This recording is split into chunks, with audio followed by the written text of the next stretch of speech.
மகான் ஸ்ரீதர ஐயாவால் அவதரித்து பல அற்புதங்களை நிகழ்த்திய தலம் திருவிசநல்லூர். தன் இல்லத்து ஸ்ரார்த்த தினத்தன்று உணவளிப்பதற்காக அந்தணர்களை எதிர்பார்த்து ஸ்ரீதர ஐயாவால் தன் வீட்டு வாசலில் காத்திருந்தார். அப்போது தாழ்த்தப்பட்ட ஒருவர் அவர் இல்லம் வந்து பசியால் துடிப்பதாக சொன்னார். உடனே அந்தணர்கள் உண்பதற்காக தயாராக வைத்திருந்த உணவை அந்த தாழ்த்தப்பட்டவருக்கு அளித்து மகிழ்ந்தார். இதனை கண்டு வெகுண்டனர் அந்த அக்ரஹாரத்தில் வசித்த அந்தணர்கள். நீ இன்னும் தூய்மையானவன் என்பதை எங்களுக்கு நிரூபித்தால்தான் இங்கே இருக்க வேண்டும், இல்லாவிட்டால் கிராமத்தை விட்டு வெளியேற வேண்டும். நீ தூய்மையானவன் என்பதை நிரூபிக்க விரும்பினால் உடனே கங்கை நதியை இங்கே வரவழைத்து அதில் நீ நீராட வேண்டும்.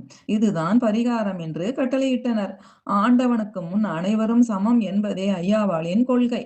பக்தியில் சிறந்த ஸ்ரீதர ஐயாவாள் இறைவனை உருகி வேண்ட அவர் வீட்டு கிணற்றில் கங்கை கொப்பளித்து வந்தது. கிணற்றின் நீர்மட்டம் விறுவிறுவென ஏறி வழிந்து அந்த தெரு முழுவதும் கங்கை நீர் பெருக்கெடுத்து ஓடியது. அப்பொழுதுதான் அந்த தெருவில் வாழ்ந்த அந்தணர்கள் ஐயாவாளின் மகிமையை அறிந்தனர், மன்னிப்பும் கேட்டனர். இப்பொழுதும் கார்த்திகை அமாவாசை தினத்தில் ஐயாவாள் வசித்த வீட்டின் கிணற்றில் கங்கை எழுந்தருள்கிறார். ஏராளமான பக்தர்கள் அன்றைய தினம் அங்கு சென்று நீராடி புண்ணியம் பெறுகின்றனர்.